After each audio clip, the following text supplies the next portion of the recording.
Assalamualaikum warahmatullahi wabarakatuh, Ustaz. Waalaikumsalam warahmatullahi wabarakatuh. Kabar baik, Ustaz?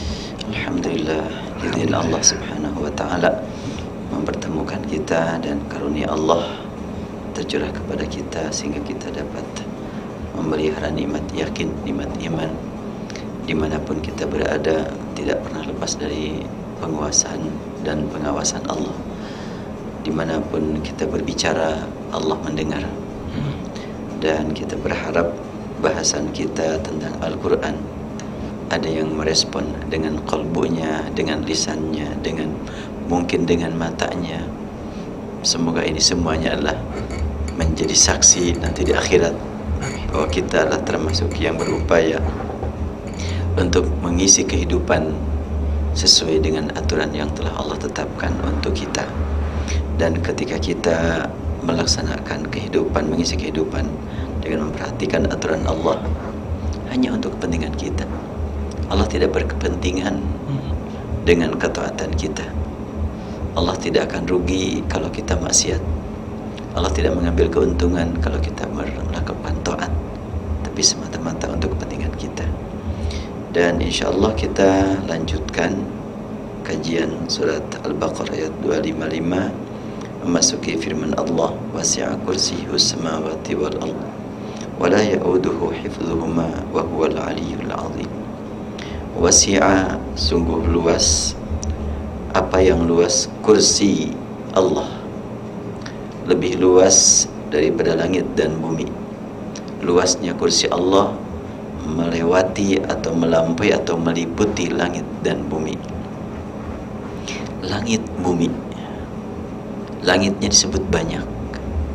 Yang kita lihat cuma gambaran ada langit. Warna langit itu gimana ya? Katanya di langit yang biru. Betul. Betul kan langit itu biru? Itu penglihatan kita saja biru kan? Betul, Ustaz. Warna biru itu bukan warna langit kan? Tapi itu warna pantulan saja, pantulan dari laut, matahari dan lain sebagainya. Saya nggak tahulah, bukan ahlinya. Cuma katanya ya, seperti itulah warna langit itu nggak diketahui biru. Jadi kalau kita lihat itu ke langit, sebetulnya bukan secara fisik langitnya, tapi secara arah. Secara arah, Ustaz. Arah ke langit. Fisiknya seperti apa langit? Nggak tahu. Satu saja nggak tahu. Bagaimana kalau banyak samawat? Ini disebutkan kursiyus samawati. Wasi'a kursiyus samawati. Kursi Allah meliputi semua langit. Langit yang banyak, multi langit. Walaupun ada ayat yang menyebutkan sab'a samawatin, as-samawati sab'i, langit yang 7 atau 7 langit. Kata 7 tersebut mungkin makna hakiki angka 7, 5 tambah 2, 6 tambah 1. Atau angka 7 itu bermakna saking luasnya, saking banyaknya diambil kata 7. Dan di dalam bahasa hadis kita temukan juga 70. Manusia umatku atau Yahudi terbagi kepada 71 golongan. Nasrani 72, umatku 73. Apa makna 70 di situ? Apa betul-betul angka 70 itu 69 tambah 1? Atau punya makna lain? Yang jelas kalau orang sunat sering itu ngomong, wah celaka berapa? Celaka 12. 17, 12. Aduh, setengah mati. Bukan berarti kalau setengah mati tinggal setengah lagi kan? Celaka 12 bukan berarti 12 kali atau 12 angka.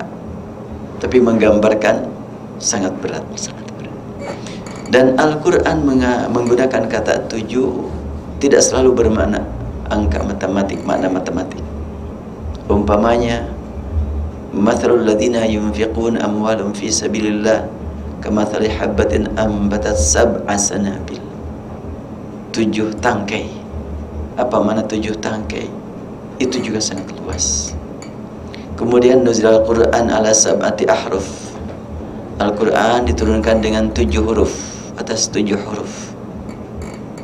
Prakteknya saat ini saja bacaan Al-Quran itu yang sah dipakai sholat ada 10 qiraat, 20 riwayat, 40 tariqah, 80 madhab. Ya, arti 7 huruf itu apa? Banyak. Dan yang ajarkan Rasulullah SAW kepada sahabat tentu sesuai dengan apa yang beliau terima dari Jibril. Dan yang diajarkan sahabat kepada para tabi'in sesuai dengan ilmu sahabat, ilmu masing-masing dari sahabat, dan juga kemampuan para tabi'in yang belajar kepada sahabat. Dan yang belajar kepada sahabat bukan cuma tabi'in, sahabat yang lain juga banyak pada sahabat. Abu Hurairah yang sangat dekat dengan Rasul, Ibnu Abbas yang sangat dekat dengan Rasulullah. Untuk talaki Al-Qur'annya bukan dari Rasul, dari sahabat yang lain. Ya, bagaimana mungkin Rasulullah melayani semua sahabat untuk mendengarkan bacaan masing-masing? Kan talaki itu kan begitu, memperdengarkan dan mendengar. Tapi kalau untuk makdis ada makna lain talaki. Apa? Singkatan apa tuh katanya? Talaki, tahsin Anda langsung kami apa lupa lagi itu. Jadi itu rencana kan katanya mau ada pojok talaki makdis itu. Jadi kita langsung keliling mengunjungi masyarakat. Siapa yang mau membaca Al-Quran untuk diperbaiki, kami perbaiki. Alhamdulillah. Langsung mengunjungi masyarakat. Pemanya ada yang hari Ahad, pemanya di situ ada kumpul-kumpul, kita datangi. Ayo silakan mau talaki di sini. Langsung diperbaiki, itu ada rencana gitu tuh. Baik, mudah-mudahan ini menjadi informasi bagi sahabat MG juga, Ustaz. Jadi itu namanya talaki. Talaki itu memang gitu, mendengar dan didengar. Tapi untuk di makdis jadi singkatan. Jadi singkatan, betul. Taknya tahsin Anda, laknya langsung, kemudian ki-nya kami, i-nya lupa lagi tuh ya. Apa itu? Mudah-mudahan nanti bisa ingat kembali, Ustaz. Nanti ada yang memperbaiki barangkali. Jadi itu adalah 7 ya, kembali kepada angka 7. Ternyata para sahabat belajar Al-Quran, ada yang kepada Rasul, ada yang kepada sahabat yang lainnya. Nah, 7 huruf kata Al-Quran, kata hadis, nuzil Al-Quran ala sab'ati ahruf. Quran diturunkan dengan 7 huruf. Makna 7 huruf sangat luas sekali. Demikianlah 7 langit. Makna 7 sangat luas sekali. Satu saja kita belum menjangkaunya. Bagaimana kalau 7?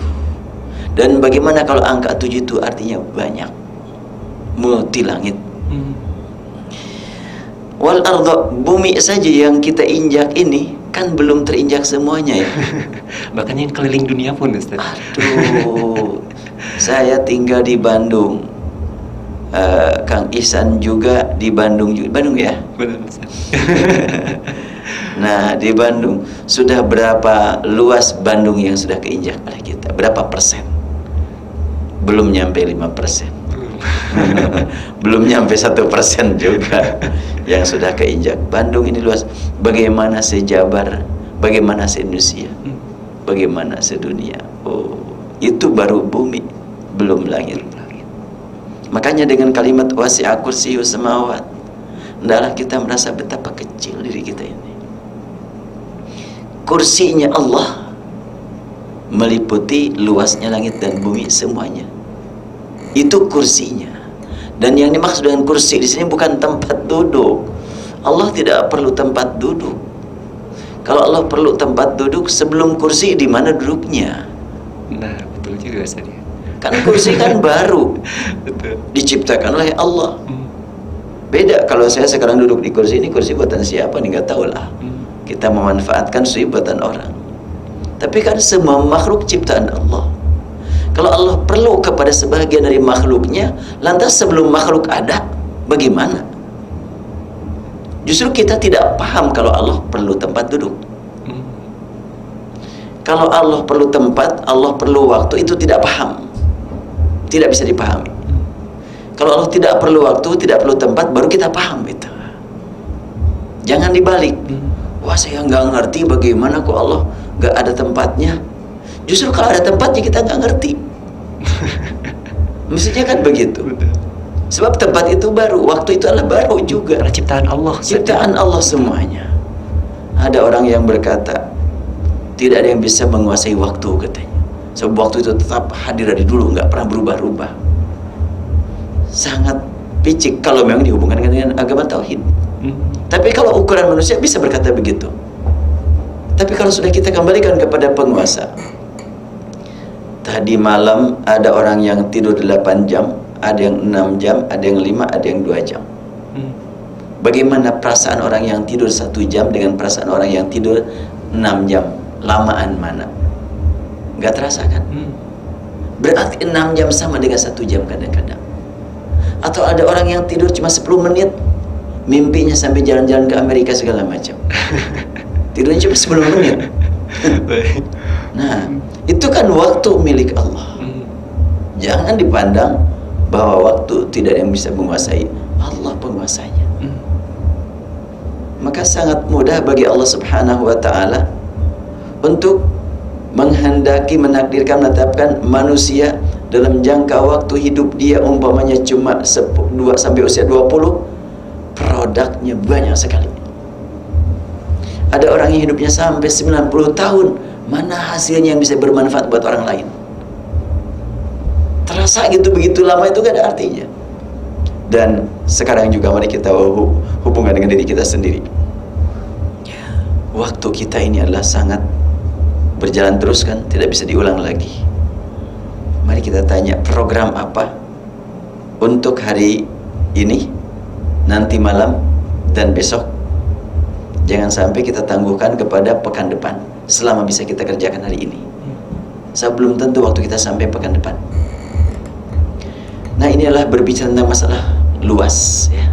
Luasnya waktu, luasnya tempat, semuanya Allah yang ngatur. Makanya dengan sebutan wasi'a kursiyyuhus samawati wal arda, kursinya Allah meliputi luasnya langit dan bumi semuanya, termasuk waktu perjalanan langit dan bumi. Itu adalah perjalanan kursi lebih luas. Kursinya Allah. Nggak kebayang kursi gimana sih? Nggak usah dibayangkan, nggak akan mampu kita membayangkannya. Kalau langit dan bumi seluas ini, gimana kursi ya? Nggak bisa kita bayangkan. Dan kursi ini sebut-sebut, kalau kita perhatikan dalam kehidupan sehari-hari, wah, dia sudah punya kursi ya. Ada yang sebut dengan kursi panas, ada kursi macam-macam lah. Betul. Kursi empuk katanya, macam-macam istilah kursi. Kursi itu kan lebih kepada menggambarkan tentang kekuasaan, kemuliaan, kekayaan. Allah Subhanahu wa ta'ala Maha Kuasa menggunakan kata kursi. Allah Subhanahu wa ta'ala Maha Kaya juga menggunakan kata kursi. Dan Allah juga Maha Tinggi, Maha Mulia, Allah menggunakan kata kursi. Jadi sebutan wasi'a kursiyyuhu ini memberi makna kepada kita yang sangat luas sekali maknanya.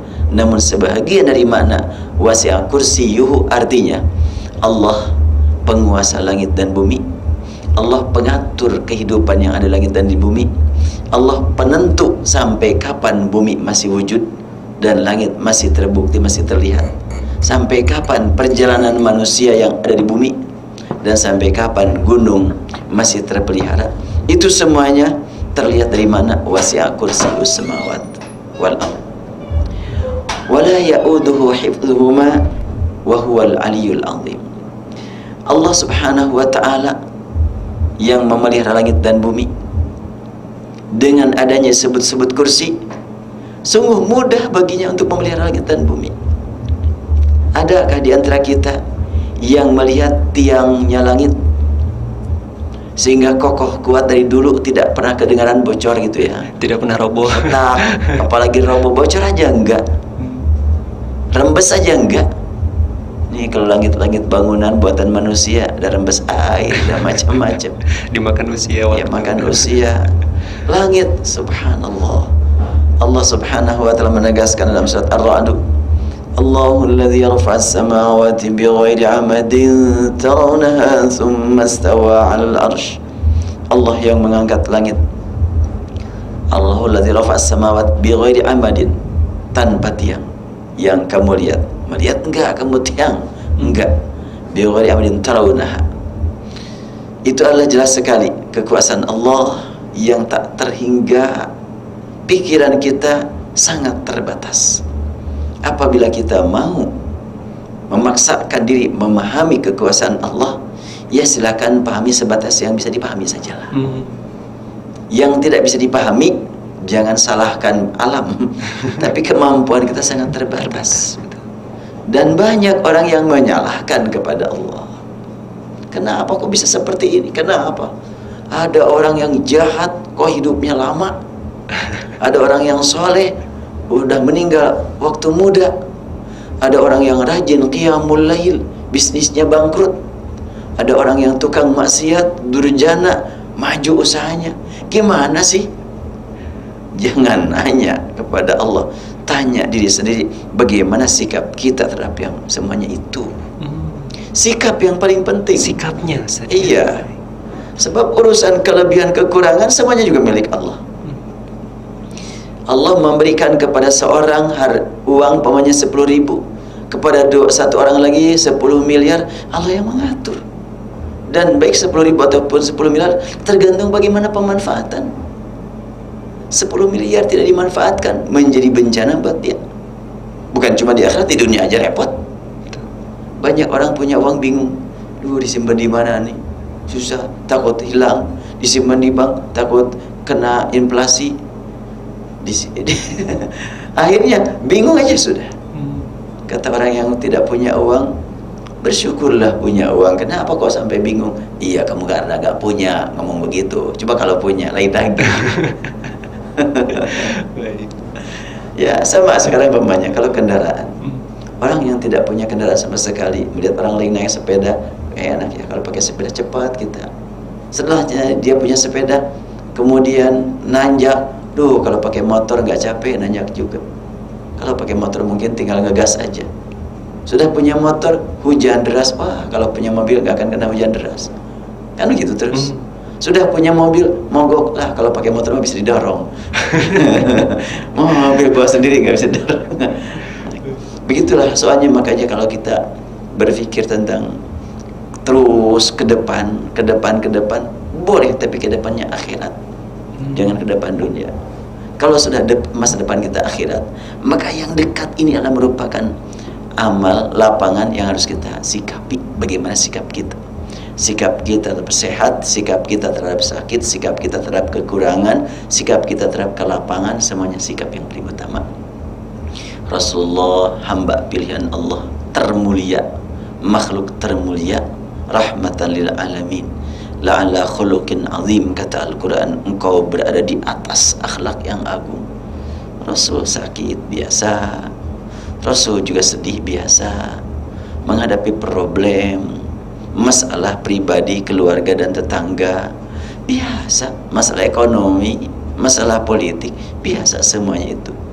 Namun semuanya itu menjadi lapangan ibadah karena sikap. Makanya bagi kita sekarang bagaimana menyikapi kehidupan ini supaya jadi lapangan ibadah. Wala ya'uduhu hifdhuhuma wa huwal aliyul azim. Allah tidak akan lelah mengurus langit dan bumi karena Allah Al-Ali, Allah Al-Azim. Pada pertemuan pertama atau kedua tentang ayat kursi ini dibahaskan bahwa Allah lah satu-satunya yang maha tinggi. Setinggi-tingginya makhluk tetap di bawah. Buktinya kalau kita berada di bulan melihat ke bumi ke atas. Ketika berada di bumi melihat ke bulan ke atas. Apakah dua-duanya atas atau dua-duanya bawah? Dua-duanya bawah sebenarnya.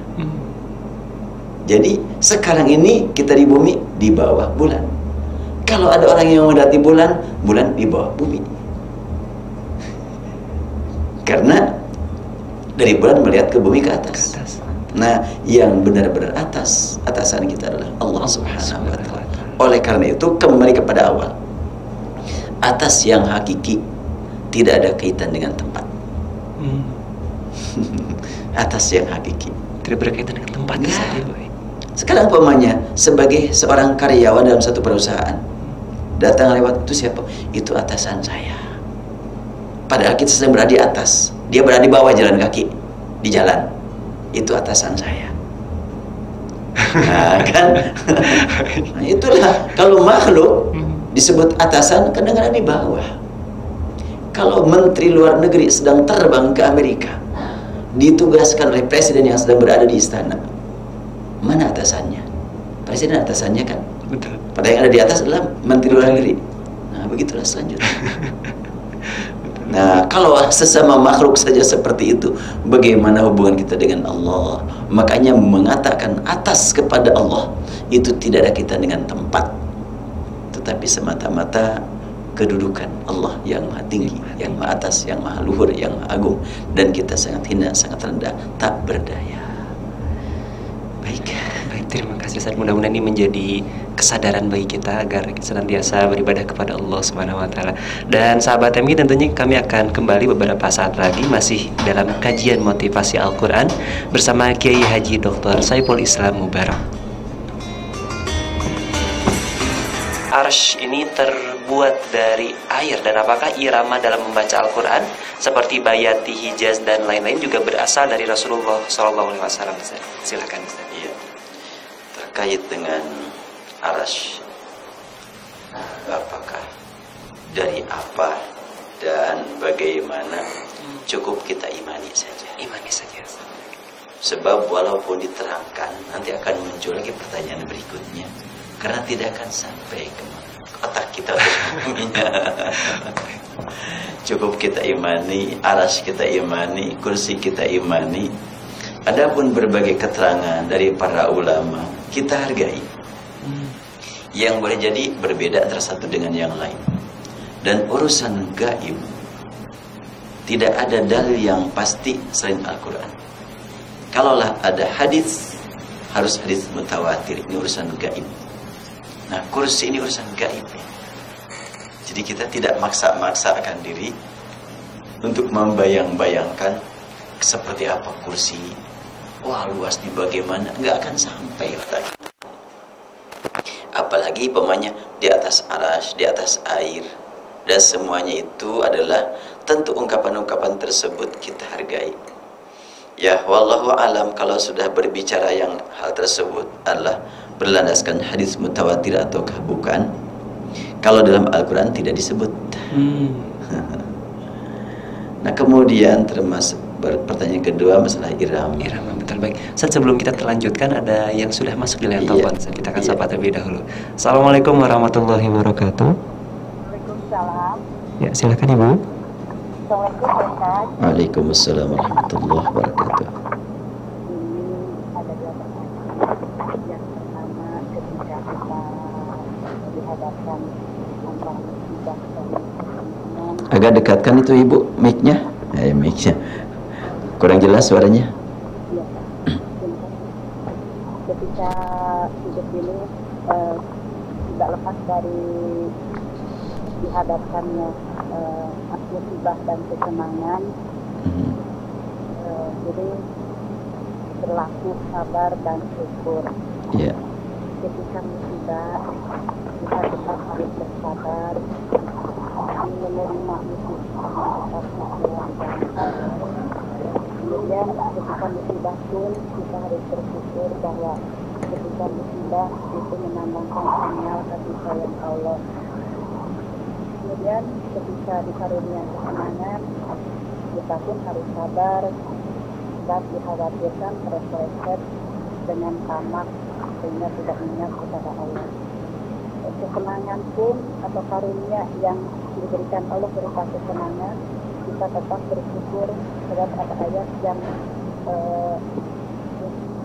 barang siapa yang bersyukur aku akan tambahkan nikmat, dan barang siapa yang syukur ajar Allah yang mengenai pendapat sementara saya ini apakah menyalahi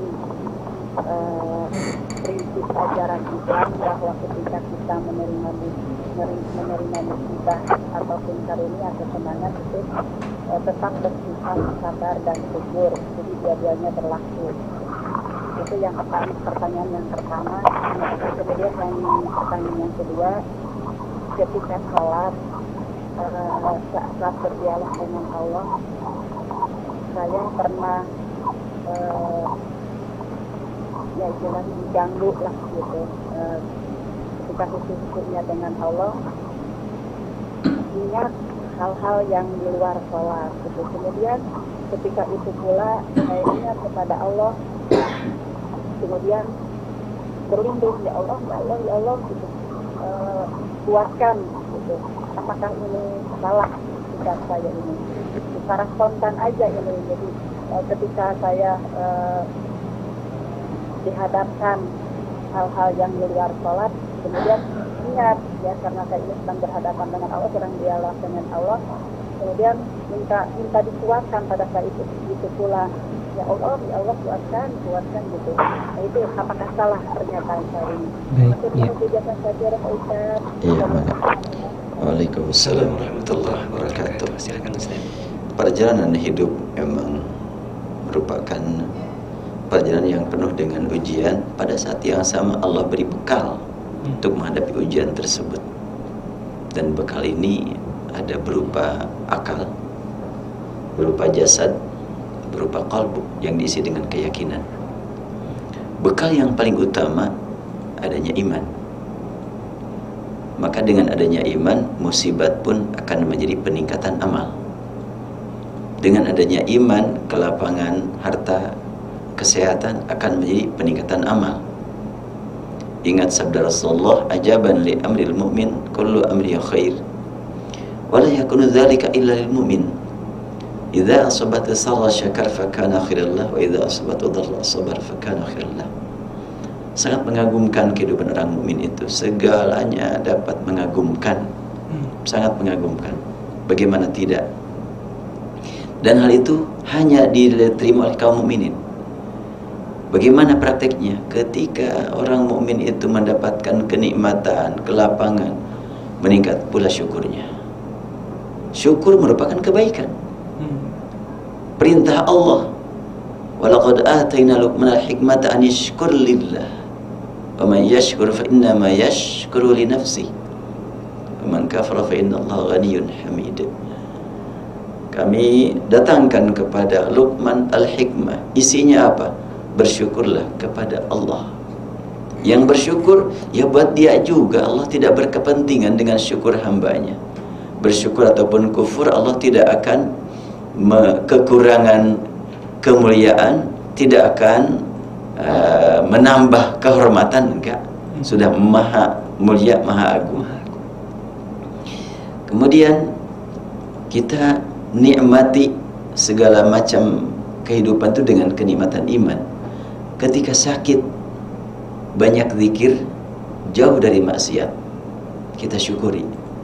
Ketika sehat, banyak zikir, lapangan amal juga bertambah, maka kita manfaatkan dengan bersyukur. Jadi syukur dan sabar tidak bisa lepas. Itu satu kesatuan. Bolehlah kita katakan itu kembar itu. Syukur dan sabar itu.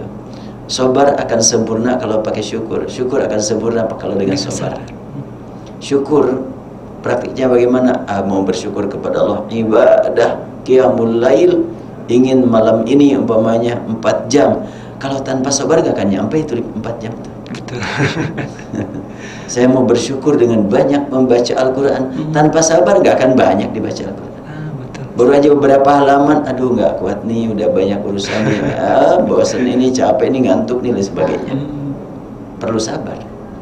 Ketika bersabar, terus meningkatkan kesabaran, di situ akan muncul rasa ingin bersyukur kepada Allah. Ya Allah, telah Engkau berikan kepada aku nikmat sabar. Aku bersyukur padamu karena Engkau memberikan kepada aku nikmat sabar. Maka akan kumanfaatkan kesabaran ini untuk lebih mendekatkan kepadamu. Tasbih meningkat, zikir meningkat. Ketika umpamanya sedang sakit, tasbihnya meningkat, zikirnya terus meningkat, istighfar terus meningkat. Itu kan semuanya merupakan bagian dari syukur juga. Memanfaatkan lisan untuk membaca ayat-ayat Allah, kalimat tauhid kan merupakan bukti syukur juga. Jadi syukur dan sabar memang tidak bisa lepas. Pertanyaan keduanya apa barusan? Terkait dengan ini Ustaz, ketika sholat ini Iya. suka ada pikiran yang lewat mungkin Ustaz, Iya. seperti itu. Ini mah ibu mah ngetik saya nih. Sama saya juga begitu ibu. Suka muncul, samalah semuanya manusia seperti itu. Makanya Allah Subhanahu wa ta'ala memerintahkan kepada kita salat melalui lisan Rasulnya dengan menegaskan sallu kama ra'aitumuni usalli. Rasul bersabda, salatlah kamu seperti kamu melihat aku salat. Rasul tidak bersabda sallu bisalati, salatlah kamu dengan salatku. Rasanya nggak akan ada yang mampu. Segala-galanya dengan salat Rasul. Bagaimana komunikasi kolbunya, akalnya, jasadnya, siapa yang mampu? Ini mungkin penafsiran saya berbeda dari biasa ya. Betul Ustaz. Betul. Umumnya nggak begitu mengartikan hadis ini. Harus persis seperti Rasul segala-galanya. Saya mohon maaf nggak mampu. Tuh nggak mampu persis seperti Rasul. Betul. Jangankan tingkatan kita yang hidup sekarang yang tidak bertemu dengan Rasul. Orang yang bertemu dengan Rasul saja, ketika selesai melaksanakan salat menuju Rasulullah membaca salam, Rasul menjawabnya dan Rasul bersabda, irji' fasalli fa innaka lam tusalli. Kembali kamu ke tempat tadi, lakukanlah salat, kamu kan belum salat. Sahabat nih yang belajar langsung kepada Rasul, melihat bagaimana gerakan Rasulullah, bagaimana mengangkat tangan waktu ruku, waktu sujud, bagaimana meletakkan kaki saat sujud. Lihat tuh sahabat bagaimana prakteknya Rasul. Terus bacaannya, sahabat mendengar Rasul apa yang dia baca. Tetapi selesai sholat, Rasul menegaskan, ulangi, kamu belum sholat, kamu belum sholat. Akhirnya sampai 3 kali sahabat sholat, dinyatakan Rasul, sholatlah kamu, kamu belum sholat. Jelas, kalau tingkatan sahabat seperti itu, bagaimana kita ya? Karena itu janganlah merasa sudah hebat sholat kita. Makanya habis sholat kita diperintah untuk istighfar kan. Dan hadis menyebutkan, dalam kitab Fiqhus Sunnah saya temukan, ketika Rasulullah SAW menganjurkan untuk melaksanakan sholat, beliau menegaskan bahwa Allah Subhanahu wa ta'ala memanggil malaikat. Lihat tuh hambaku sedang sholat. Bila sholatnya sempurna, tulis sempurna. Bila kurang, tunggu, jangan dulu tulis apakah dia selesai sholat melaksanakan ibadah lainnya. Sholat sunat, kalau ada waktu sholat sunat, kalau tidak ada waktu, seperti habis subuh, habis asar, apa yang dilakukan? Nanti disempurnakan dengan amal ibadah lain lanjutannya, dengan istighfarnya, tasbihnya, tahmidnya, takbirnya, dan selanjutnya tahlil dan berdoa. Jadi kalau umpamanya sedang sholat, lari pikirannya kemana-mana, pas ingat, ya Allah, aku ini sedang sholat, berikan kepadaku nikmat khusyuk. Pas yang dibaca saja, langsung kita resapi. Sedang membaca Malik Yaumiddin, pikiran kemana-mana, ingat-ingat kepada ihdina, resapi saja ihdina shiratal mustaqim. Sudah ihdina shiratal mustaqim, sudah walad dhalin, nyambung ke surat apa itu? Al-Ikhlasnya. Itu sudah langganan sudah. Nah, cadangannya ina atau ina. Falak binas. Falak binas. Sudah tiba-tiba sudah kok pikiran kemana lagi? Ingat sampai kepada walam yakul lahu kufuwan ahad. Di situ saja khusyuk kan. Kemudian waktu takbir khusyukkan lagi. Waktu ruku bacaannya nyambung. Tapi ingat-ingat waktu sudah sujud. Tadi waktu ruku baca apa ya? Tapi nggak jauh dari itulah, biasa juga gitu aja. Nah, selesai sholat sudah semuanya. Ya Rabbi, seperti inilah sholatku. Jauh untuk mencapai kesempurnaan. Sekiranya ibadah yang engkau terima itu hanya yang sempurna, aku mohon engkau ampuni saja dosaku. Engkau curahkan saja rahmatmu kepadaku. Ibadah aku enggak layak diterima oleh engkau, aku mohon istighfarku saja engkau terima. Aku mohon Engkau terima taubatku, permohonanku untuk mendapatkan rahmat. Kalau salatku masih jauh untuk mencapai tingkat salat Rasulullah, sehingga aku belum bisa dikatakan umat Nabi-Mu, Engkau Maha tahu. Aku sangat mengharapkan untuk mendapatkan syafaatnya. Izinkan saja dia untuk memberikan syafaat padaku nanti di akhirat. Engkau juga yang menanamkan ke dalam kalbuku nikmat iman pada Rasul. Aku belum ketemu dengan dia, tapi aku yakin beliau adalah pilihan Engkau. Dan Rasul pernah bersabda, sewaktu beliau berziarah ke kuburan, beliau bersabda, waritu an ra'aitu ikhwani an qad ra'aitu ikhwanana. Aku sangat berangan-angan, kalau sekiranya aku sudah bertemu dengan ikhwan-ikhwan kita. Sahabat bertanya, ikhwan engkau, yang kau maksudkan siapa? Bukankah kami sahabatmu ya Rasulullah? Ikhwan engkau. Rasul bersabda, antum ashabi, ikhwanuna lam ya'ti ba'du. Rasul bersabda, kalian sahabatku, ikhwan kita belum datang, tapi mereka beriman. Sahabat bertanya, bagaimana kita bisa tahu? Kalau kamu punya kuda hitam, berkumpul dengan kuda hitam-hitam yang lainnya, cuma pada wajah kuda kamu ada putihnya, kamu bisa tahu, oh iya ya Rasulullah. Nah begitulah, ikhwan kita adalah orang yang saat ini belum lahir dan beriman kepadaku, beriman kepada Al-Quran. Nanti pada hari kiamat mereka akan terlihat ghurran muhajjalin, ada bekas wudhu, ada bekas sujud, ada bekas tangisan, ada bekas air mata mengalir ke pipinya. Itulah yang akan memberitahu kepadaku siapa mereka. Jadi sekarang kita melaksanakan sholat, mengaku masih jauh untuk mencapai kesempurnaan, dan kita mohon kepada Allah agar ya Allah berikan ampunan kepada kita, Allah limpahkan rahmat kepada kita.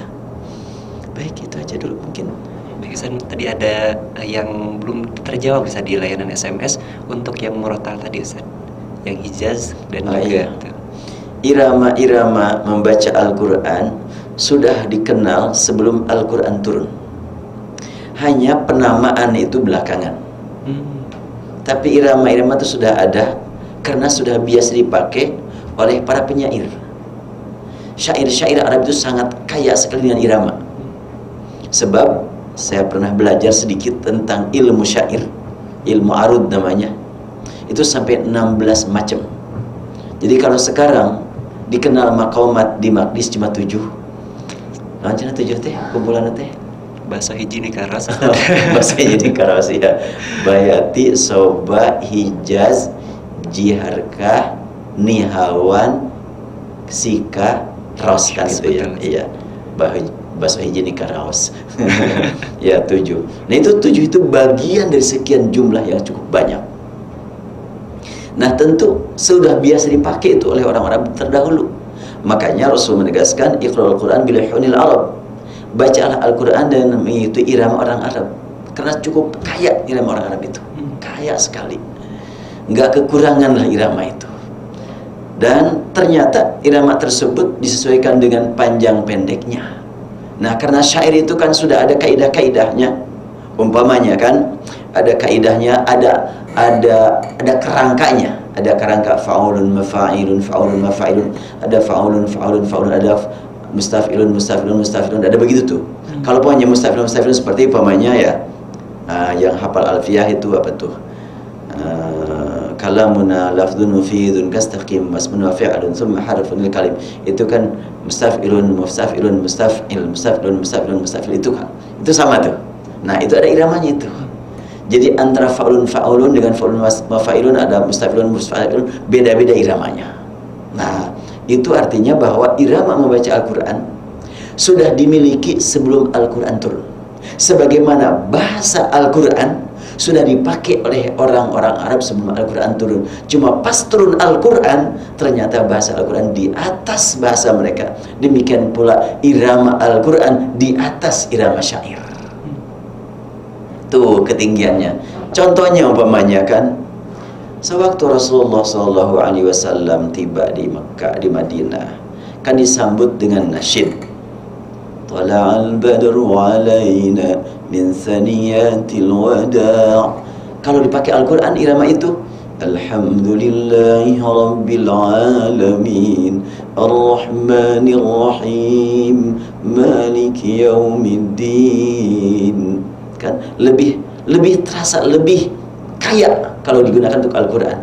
Umpamanya yang panjang, Ya ayyuhan nasu u'budu rabbakum alladhi khalaqakum walladzina min qablikum. Sama iramanya dengan yang tadi. Cuma karena dipakai ayat lebih panjang lagi, lebih kaya lagi itu iramanya. Jadi kalau umpamanya namanya tadi Bayati, Hijaz, Nihawan, itu adalah mungkin saja di Hijaz lebih berkembang irama itu. Maka langsung disebut namanya juga Hijaz. Nihawan, nama dari, kalau nggak salah itu nama dari daerah Persia itu. Kemudian ada lagi Jiharka, Sika, dan selanjutnya. Itu memang nama-nama dikenal di Arab. Dan untuk lebih meyakinkan, sekarang mah tinggal tanyalah Ustadz YouTube. Di Ustadz YouTube itu lengkap itu. Tulis saja umpamanya di YouTube Maqamat Al-Quran. Itu akan muncul sekian banyak contoh-contoh yang diajarkan oleh para ulama ahli di sana. Allahu a'lam. Baik, terima kasih Ustaz. Dan kita akan kembali jeda, Ustaz. Kita akan ditutup dengan kalimat wa huwal aliyyul azim. Dialah satu-satunya yang maha tinggi, yang maha agung. Berarti semuanya kita sangat rendah, sangat hina. Ketika kita ingat kepada Allah, kita akan merasakan kehinaan. Bila sudah merasakan kehinaan, kita tidak mencari keuntungan, kemuliaan kecuali dari Allah Subhanahu wa Ta'ala. Itulah barangkali sebagai kesimpulan, dan mudah-mudahan bisa bertemu lagi di masa mendatang. Wabillahi taufiq wal hidayah. Assalamualaikum warahmatullahi wabarakatuh.